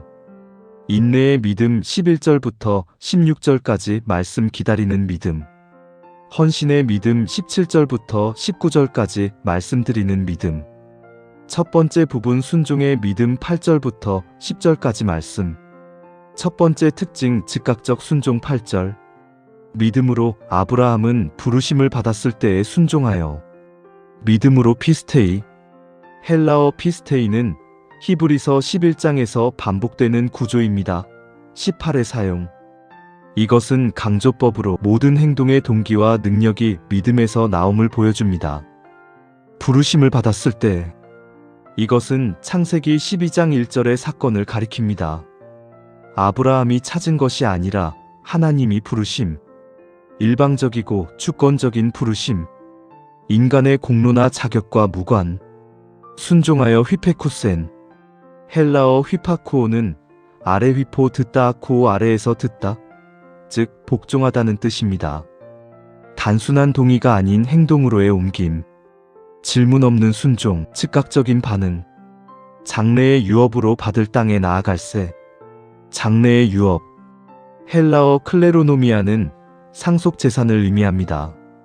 아직 소유하지 못한 것, 약속된 것, 확실하게 받을 것. 이것이 믿음의 역설입니다. 아직 받지 못했지만 이미 받은 것처럼 행동하는 것. 갈 바를 알지 못하고 나아갔으며. 이것이 이 구절의 핵심입니다. 히브리어로는 에피스타메노스 푸 에르케타이 어디로 가는지 알지 못한 채. 세 가지 불확실성. 목적지의 불확실성 어디로 가는지 모름. 경로의 불확실성 어떻게 가는지 모름. 결과의 불확실성 무엇을 만날지 모름. 그럼에도 나아간 이유 부르신 분을 알았기 때문. 약속하신 분을 신뢰했기 때문. 동행하시는 분을 경험했기 때문. 이것이 믿음입니다. 지도를 보지 못해도 안내자를 신뢰하는 것. 두 번째 특징 나그네 3구절. 믿음으로 그가 이방의 땅에 있는 것 같이 약속의 땅에 거류하여. 약속의 땅인데 이방의 땅에 있는 것 같이. 거류임시 거주함, 거류하다 파로이케센. 헬라어 파로이케오는 여파라 지보이코스 임시로 머무르다. 나그네로 살다는 뜻입니다. 약속의 땅에 들어갔지만 소유한 땅은 막벨라 굴뿐. 창세기 23장. 평생 장막 텐트에 거주, 정착하지 않고 이동하는 삶. 동일한 약속을 유업으로 함께 받은 이삭 및 야곱과 더불어 장막에 거하였으니 세 세대의 나그네 아브라함 믿음의 조상, 이삭 약속의 아들, 야곱 이스라엘의 시조, 모두 같은 약속을 받았지만 모두 장막에 거했습니다. 약속의 성취가 그들의 생애를 넘어섬, 더 큰 것을 바라봄, 영원한 것에 소망을 둠. 세 번째 특징 하늘의 도성 10절. 이는 하나님이 계획하시고 지으실 터가 있는 성을 바랐음이라. 이 구절은 아브라함이 왜 평생 나그네로 살 수 있었는지를 설명합니다. 터가 있는 성텐 투스 데멜리우스 에쿠산 폴린. 두 가지 대조. 땅의 장막 대 하늘의 성. 장막 임시적, 이동 가능, 불안정. 성 영구적, 고정된, 안정적. 인간의 계획 대 하나님의 계획. 인간이 짓는 성 바벨탑 창세기 11장. 하나님이 지으시는 성새 예루살렘 요한계시록 21장. 하나님이 계획하시고 혼 테크니테스. 헬라어 테크니테스는 건축가, 설계자를 의미합니다. 하나님은 청사진을 그리시는 분, 모든 것을 설계하시는 분, 완벽한 계획을 가지신 분. 지으실 혼 데미우르고스. 헬라어 데미우르고스는 건축자, 제작자를 의미합니다. 하나님은 직접 건축하시는 분, 완성하시는 분, 실행하시는 분. 신학적 의미. 아브라함은 가나안 땅을 넘어 더 나은 본향 하늘의 도성을 바라보았습니다. 이것이 그가 세상에서 나그네로 살 수 있었던 이유입니다. 히브리서 13장 14절 말씀. 우리가 여기는 영구한 도성이 없고 오직 장차 올 것을 찾나니. 두 번째 부분 헌신의 믿음 17절부터 19절까지 말씀. 첫 번째 시험 최고의 재물 17절. 아브라함은 시험을 받을 때에 믿음으로 이삭을 드렸으니. 시험 페이라조메노스. 헬라어 페이라조는 시험하다, 테스트하다는 뜻입니다. 창세기 22장 1절 말씀. 그 일 후에 하나님이 아브라함을 시험하시려고 믿음의 진정성을 확인, 순종의 깊이를 측정, 사랑의 우선순위를 드러냄. 이삭을 드렸으니 프로세네노켄. 헬라어 완료 시제는 드렸다가 아니라 드린 것으로 간주됨을 의미합니다. 실제로 이삭을 죽이지는 않았지만 하나님 앞에서는 이미 드린 것으로 여겨졌습니다. 마음의 결단이 행동과 동일하게 인정됨. 하나님은 마음을 보심. 순종의 의지가 완전한 순종으로 간주됨. 그는 약속들을 받은 자로 돼 그 외아들을 드렸느니라. 엄청난 모순. 내 자손이 하늘의 별처럼 많을 것이다. 창세기 15장 5절 말씀. 이삭으로 말미암아 내 자손이 불릴 것이다. 창세기 21장 12절 말씀. 그 약속의 아들을 죽이라는 명령. 자손의 유일한 통로를 끊으라는 요구. 하나님의 신실하심에 대한 절대적 신뢰. 하나님의 방법이 우리와 다름을 인정. 하나님께서 해결하실 것이라는 확신. 두 번째 역설 약속과 명령 18절. 그에게 이미 말씀하시기를 내 자손이라 칭할 자는 이삭으로 말미암으리라 하셨으니. 이 구절은 아브라함의 딜레마를 더욱 명확히 합니다. 하나님의 명백한 약속. 이삭을 통해 자손이 번성할 것. 이삭이 언약의 계승자. 이삭으로 말미암아 모든 민족이 복을 받을 것. 하나님의 명백한 명령. 이삭을 번제로 드리라. 내 사랑하는 독자를 드리라. 모리아 산에서 제물로 바치라. 인간의 논리로는 모순됨. 이해 불가능. 불합리함. 믿음의 논리로는 하나님은 거짓말하실 수 없음. 하나님의 약속은 반드시 성취됨. 하나님께 불가능이 없음. 세 번째 확신 부활의 소망 19절. 그가 하나님이 능히 이삭을 죽은 자 가운데서 다시 살리실 줄로 생각한지라. 이것이 핵심입니다. 아브라함이 이삭을 드릴 수 있었던 이유. 생각한지라 로기사메노스. 헬라어 로기조마이는 계산하다, 추론하다, 결론 내리다는 뜻입니다. 맹목적 믿음이 아님. 논리적 신앙, 합리적 결론. 전제1 하나님은 이삭을 통해 자손을 주시겠다고 약속하셨다. 전제2 하나님은 거짓말하실 수 없다. 전제3 하나님은 이삭을 번제로 드리라고 명령하셨다. 결론 하나님은 이삭을 죽은 자 가운데서 다시 살리실 것이다. 당시 부활 교리가 명확하지 않았음. 부활의 전례가 없었음. 그럼에도 부활을 믿음. 이것은 히브리서 11장 1절의 완벽한 예증입니다. 믿음은 바라는 것들의 실상이요 보이지 않는 것들의 증거니 부활 신앙의 기초. 창조주 하나님에 대한 믿음. 무에서 유를 창조하신 분. 죽은 자를 살리시는 능력. 로마서 4장 17절 말씀. 아브라함이 믿은 바 죽은 자를 살리시며 없는 것을 있는 것으로 부르시는 이시니라. 비유컨대 그를 죽은 자 가운데서 도로 받은 것이니라. 비유컨대 엔 파라볼레. 헬라어로 파라볼레는 비유, 상징을 의미합니다. 이것은 이중적 의미를 가집니다. 1. 상징적 부활. 이삭은 실제로 죽지 않았지만 아브라함의 마음에서는 이미 죽은 것과 같았고 다시 돌려받은 것은 부활과 같음. 이 예표적 의미. 이삭의 사건은 예수 그리스도의 예표. 아버지가 아들을 드림. 3일 만에 돌려받음. 창세기 22장 4절 말씀. 사흘째 되는 날. 예수님의 죽음과 부활을 예시. 구조적 분석 믿음의 두 기둥. 8절부터 10절까지 말씀과 17절부터 19절까지 말씀의 평행 구조. 순종의 믿음. 8절부터 10절까지 말씀. 부르심에 대한 반응. 알지 못하는 미래를 향해 보이지 않는 도성을 바라봄. 헌신의 믿음. 17절부터 19절까지 말씀. 시험에 대한 반응. 이해할 수 없는 명령을 따름. 경험하지 못한 부활을 믿음. 불확실성 속의 확신. 모순 속의 순종. 보이지 않는 것에 대한 신뢰. 신학적 주제들. 1. 순종의 본질.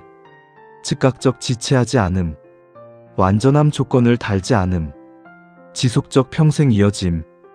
2. 나그네 신앙. 세상에 정착하지 않음. 더 나은 본향을 사모함. 영원한 것에 소망을 둠. 3. 시험의 의미. 파괴하기 위함이 아니라 증명하기 위함. 약하게 하기 위함이 아니라 강하게 하기 위함. 의심하기 위함이 아니라 확인하기 위함. 4. 부활 신앙. 모든 불가능을 가능하게 함. 죽음 너머를 바라보게 함. 최종 승리를 확신하게 함. 신약의 연결점. 빌립보서 2장 8절 말씀. 사람의 모양으로 나타나사 자기를 낮추시고 죽기까지 복종하셨으니 곧 십자가의 죽으심이라. 아브라함처럼 예수님도 아버지의 뜻에 절대 순종. 십자가라는 목적지를 향해 부활을 확신하며 나아가심. 베드로전서 2장 11절 말씀. 사랑하는 자들아 나그네와 행인 같은 너희를 권하노니 영혼을 거슬러 싸우는 육체의 정욕을 제어하라. 그리스도인은 세상에서 나그네. 하늘 시민권을 가진 자. 빌립보서 3장 20절. 영원한 본향을 향해 가는 자. 로마서 4장 24절부터 25절까지 말씀. 우리 곧 예수 우리 주를 죽은 자 가운데서 살리신 이를 믿는 자에게니 예수는 우리가 범죄한 것 때문에 내줌이 되고 또한 우리를 의롭다 하시기 위하여 살아나셨느니라. 현대적 적용. 1. GPS 시대의 믿음. 현대는 모든 것을 미리 알고 싶어하는 시대입니다. GPS로 정확한 경로 확인. 구글로 모든 정보 검색. 리뷰로 결과 미리 파악. 하지만 믿음은 갈 바를 알지 못하고 나아가는 것입니다. 직장 선택. 완벽한 정보 없이도 하나님의 인도하심 따르기. 안정성보다 소명 우선하기. 결혼 결정. 모든 미래를 알 수 없어도 믿음으로 결단하기. 하나님이 함께 하시면 충분함을 신뢰하기. 사역 헌신. 결과를 보장받지 못해도 순종하기. 하나님의 계획을 신뢰하며 나아가기. 이 소유사회의 나그네 의식. 현대 사회는 소유를 강조합니다.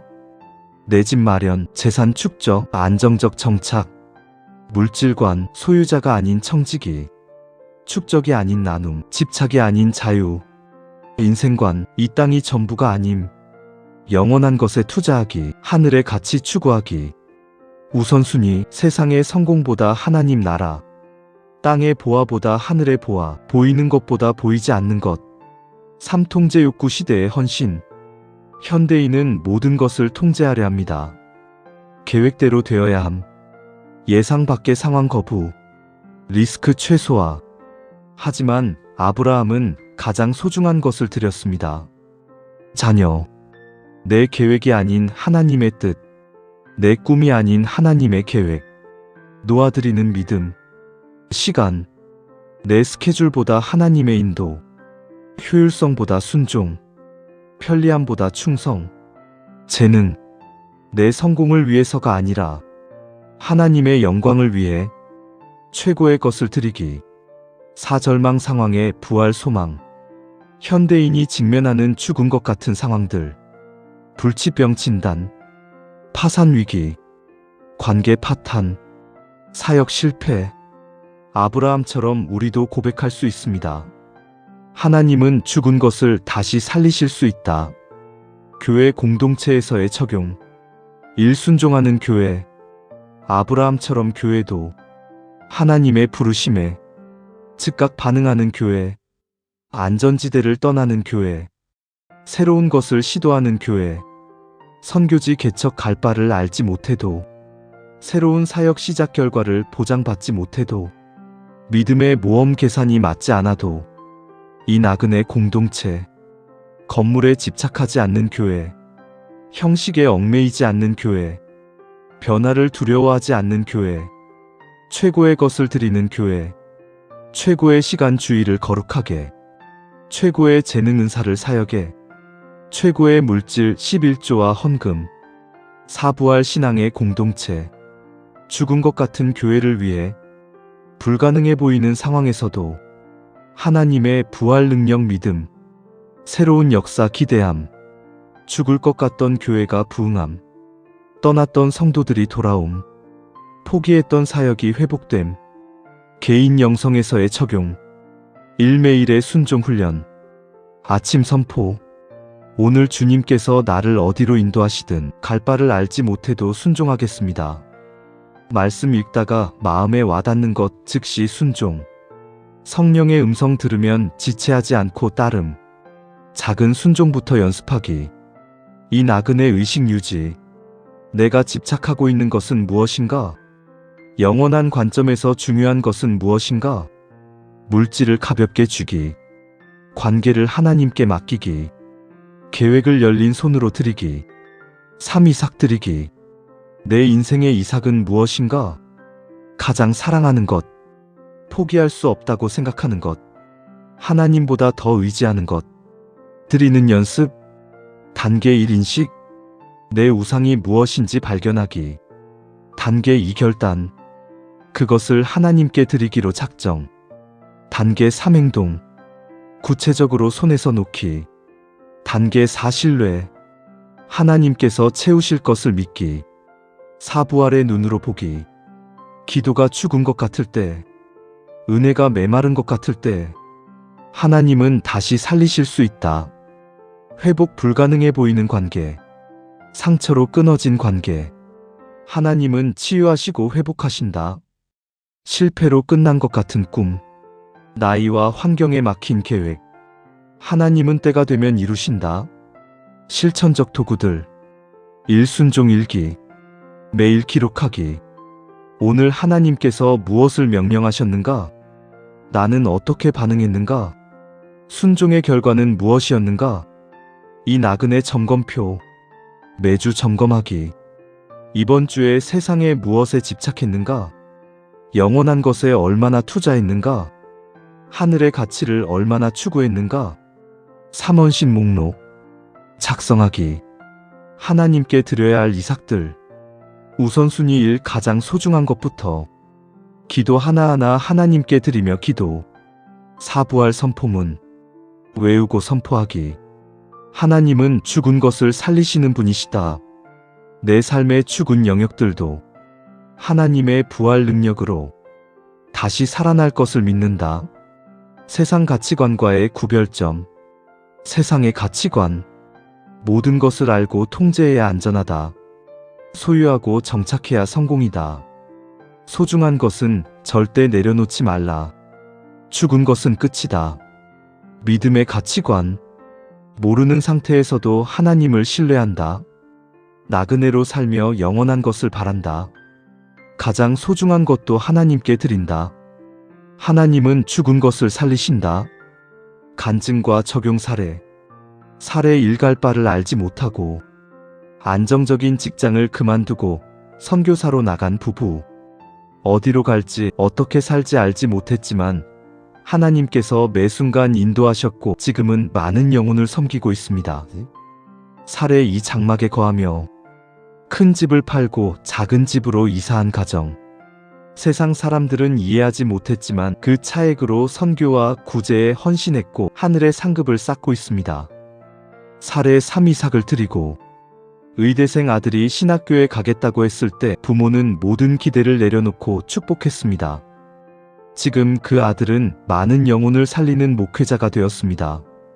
사례 4. 부활을 경험하며 사업이 완전히 망하고 절망했지만 하나님께서 3년 만에 새로운 사역을 열어주셨습니다. 죽은 것 같았던 비전이 부활했고 이전보다 더 큰 열매를 맺고 있습니다. 묵상 질문. 하나님께서 나를 어디로 부르고 계신가? 갈 바를 알지 못해도 순종할 준비가 되어 있는가? 나는 어디에 정착하려 하는가? 세상의 것에 집착하고 있지는 않은가? 하늘의 도성을 정말로 바라고 있는가? 내 인생의 이삭은 무엇인가? 하나님보다 더 사랑하는 것은 무엇인가? 그것을 하나님께 드릴 수 있는가? 나는 부활을 믿는가? 불가능해 보이는 상황에서도 하나님의 능력을 신뢰하는가? 죽은 것 같은 영역에 소망을 가지고 있는가? 아브라함처럼 믿음으로 사는 것이 내게 무엇을 의미하는가? 구체적으로 어떤 변화가 필요한가? 내가 다음 세대에 남길 믿음의 유산은 무엇인가? 나의 순종, 나그네 의식, 헌신, 부활 신앙이 본이 되고 있는가?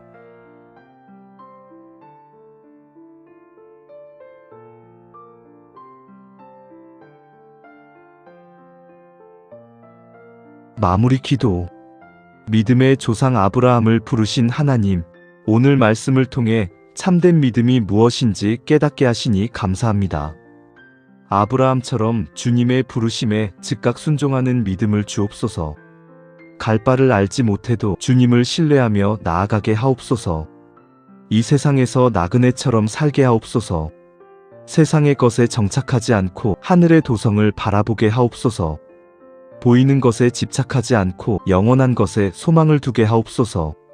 제가 가장 사랑하는 것, 가장 소중한 것도 주님께 드릴 수 있는 믿음을 주옵소서. 내 계획보다 주님의 뜻을 먼저 구하게 하옵소서. 주님께서 죽은 것을 살리시는 분임을 믿습니다. 불가능해 보이는 상황에서도 주님의 부활 능력을 신뢰합니다. 죽은 것 같은 내 삶의 영역들을 다시 살려주옵소서. 약속과 명령이 모순되는 것 같을 때도 주님의 신실하심을 의심하지 않게 하옵소서. 주님께서 반드시 길을 여시고 약속을 이루실 것을 믿습니다. 오늘도 믿음으로 한 걸음씩 나아가게 하옵소서. 아브라함의 믿음을 본받아 주님께 온전히 순종하며 영원한 상급을 바라보는 삶을 살게 하옵소서. 예수님의 이름으로 기도합니다. 아멘.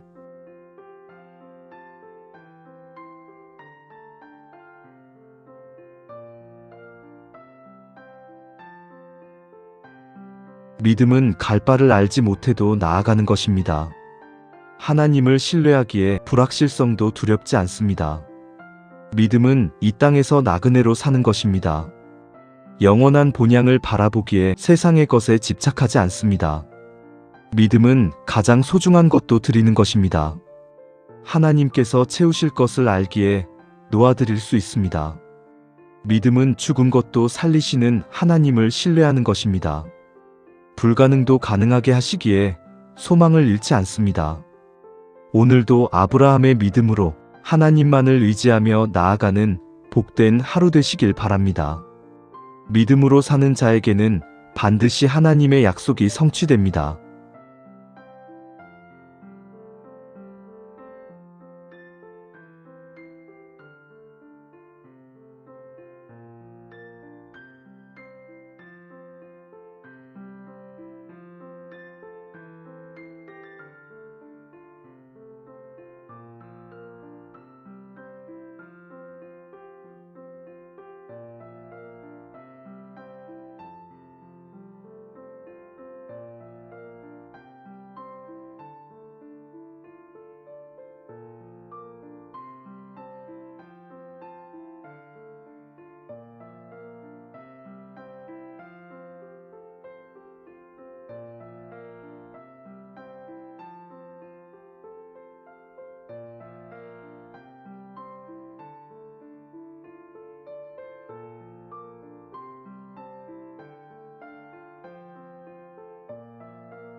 히브리서 11장 32절부터 34절까지 말씀을 함께 묵상하겠습니다.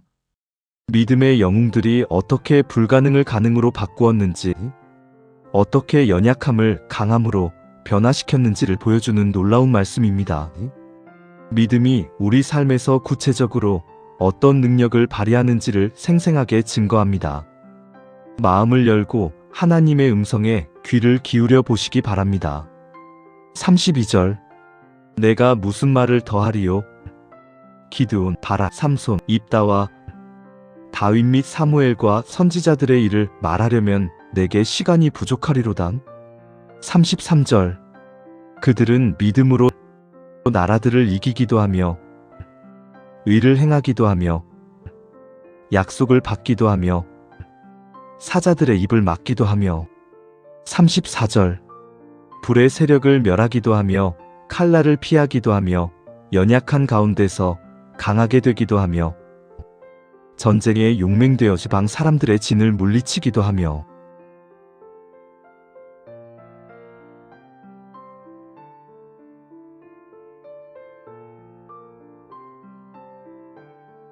신학적 해설, 문맥적 배경 믿음의 대합창 히브리서 11장은 4절부터 시작하여 믿음의 영웅들을 차례로 소개해왔습니다.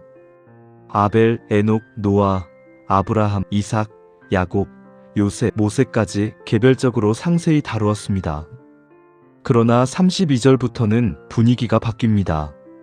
저자는 시간이 부족하다며 여러 인물들을 신속하게 나열하고 그들의 믿음의 업적을 열거합니다. 이것은 마치 웅장한 교향곡의 피날레처럼 믿음의 영웅들의 대합창입니다. 구조적 분석 믿음의 9가지 능력 33절부터 34절은 완벽한 구조를 이룹니다. 영적 영역 33절 어부터 비까지 나라들을 이김 외적 승리 의를 행함 내적 의로움 약속을 받음 영적 성취 초자연적 보호 33절 시부터 34절 비까지 사사자의 입을 막음 5불의 세력을 멸함 6칼날을 피함 역전과 승리 34절 시부터 뒤까지 7 연약함에서 강해짐 개인적 변화 8 전쟁의 용맹됨 전투적 승리 9 이방진을 물리침 국가적 승리 점진적 확대 개인 공동체 국가 신학적 주제들 1 믿음의 변형 능력 믿음은 연약함을 강함으로 두려움을 용기로 패배를 승리로 불가능을 가능으로 이 완벽하지 않은 영웅들 모두 약점이 있었음 모두 실수를 했음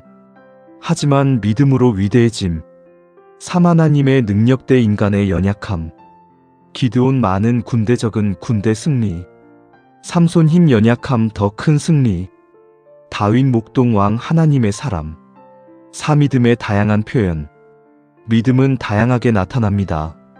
전쟁터에서 왕궁에서 감옥에서 사자굴에서 풀무불에서 신약과의 연결 1 예수님의 승리 골로새서 2장 15절 말씀 통치자들과 권세들을 무력화하여 드러내어 구경거리로 삼으시고 십자가로 그들을 이기셨느니라.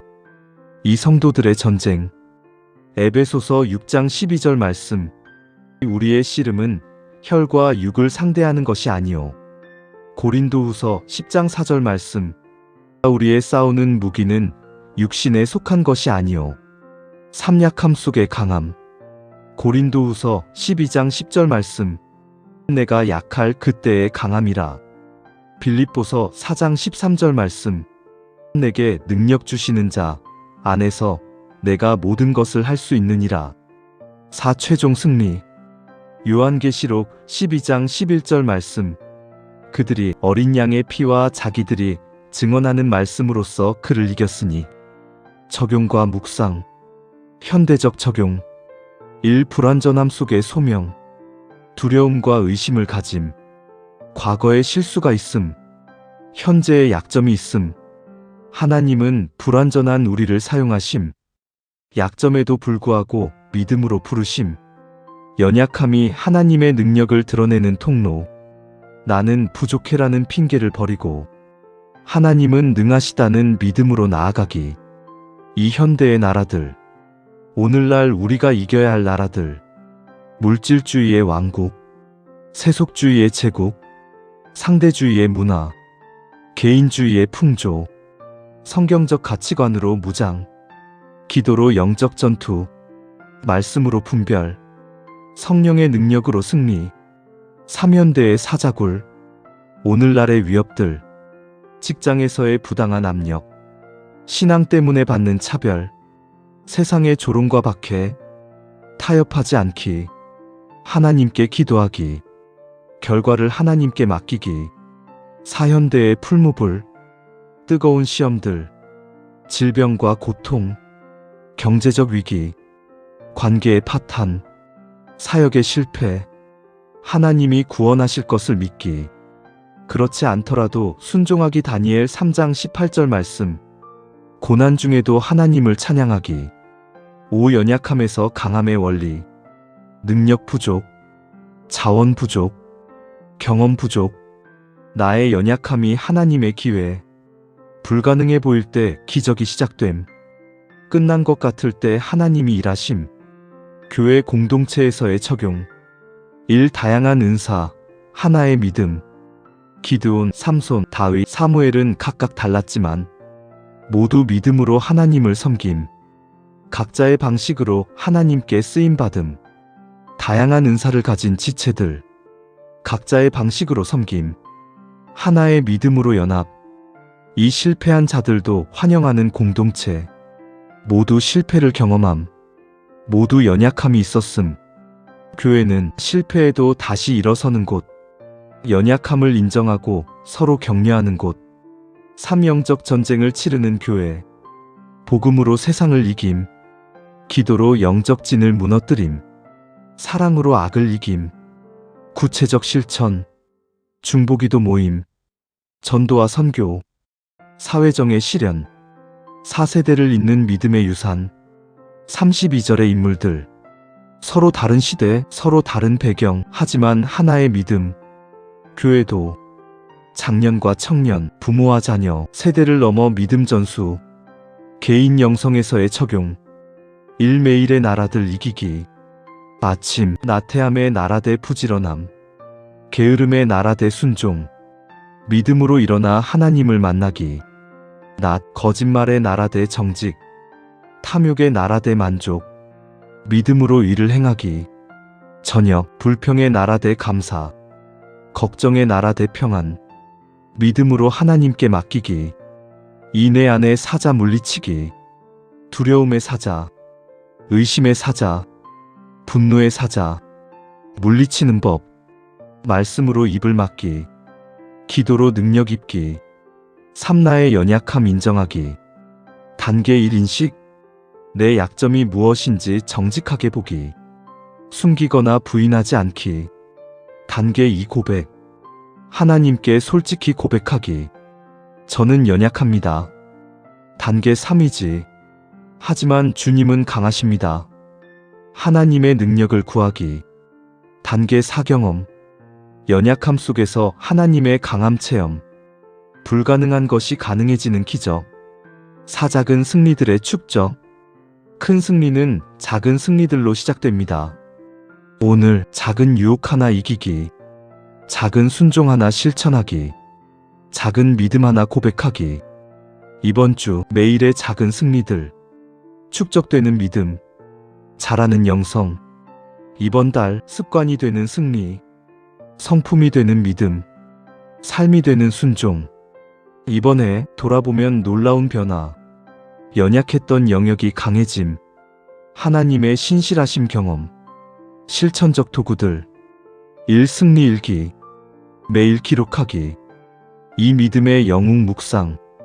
기드온 주간 두려움을 이기는 믿음. 삼손 주간 실패 후 회복하는 믿음.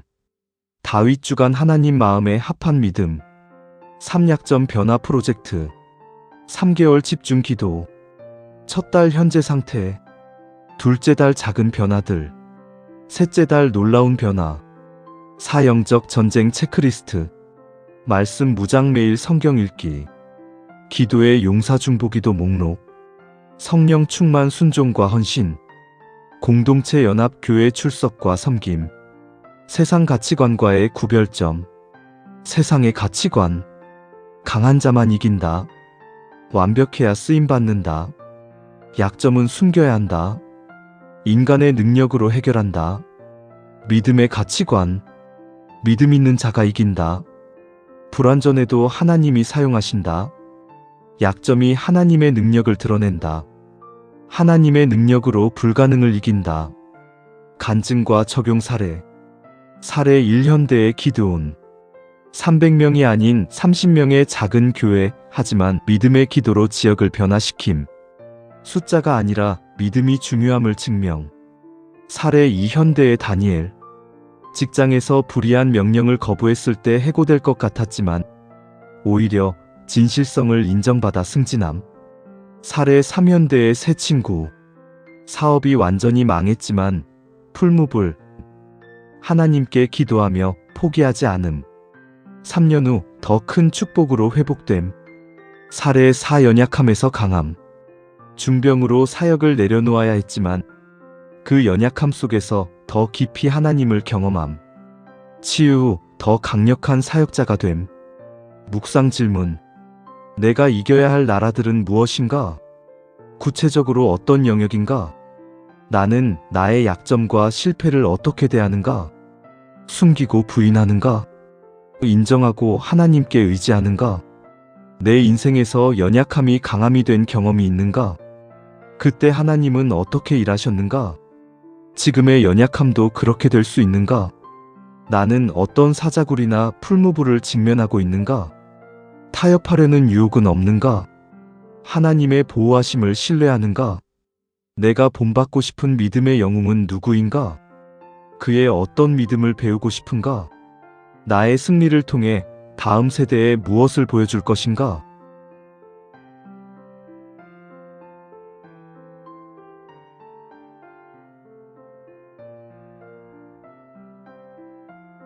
마무리 기도.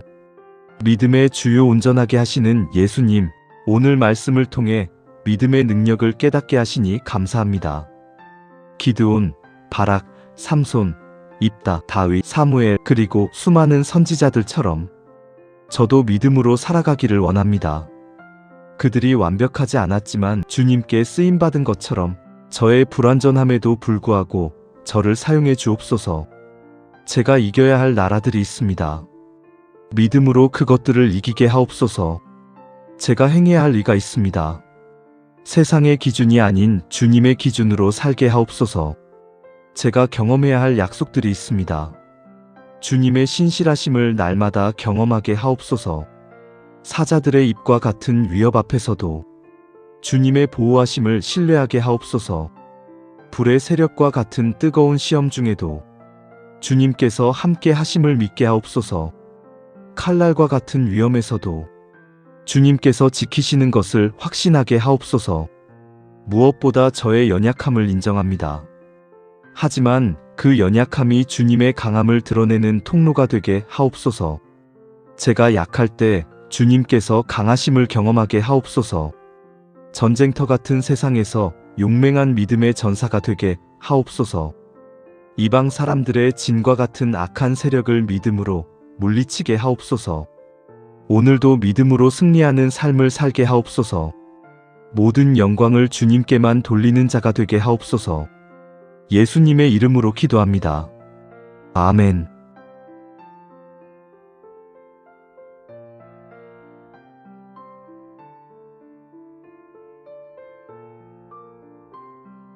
믿음은 나라들을 이깁니다.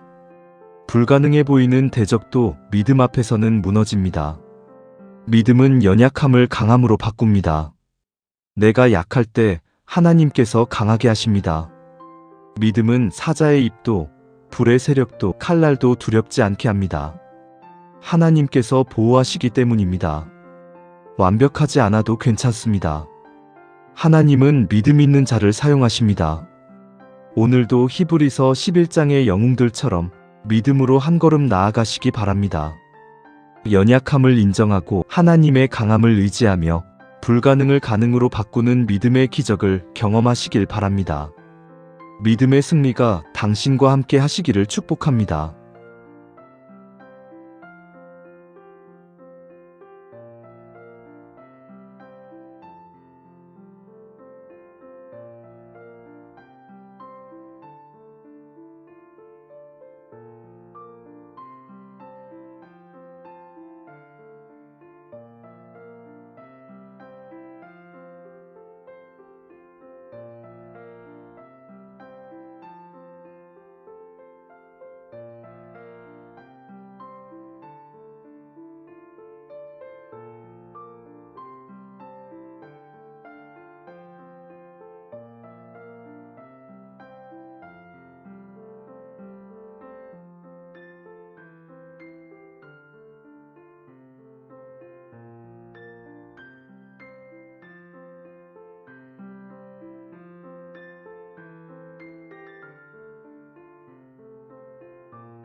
믿음과 용기 말씀 낭독과 묵상에 함께 해주셔서 감사합니다. 말씀을 통해 삶 속의 믿음과 용기를 나누고자 합니다. 다음 시간에도 함께 은혜를 누리시길 바랍니다. 언제나 하나님의 은혜와 평강이 함께 하시길 바랍니다. 구독과 좋아요는 사랑입니다. 감사합니다.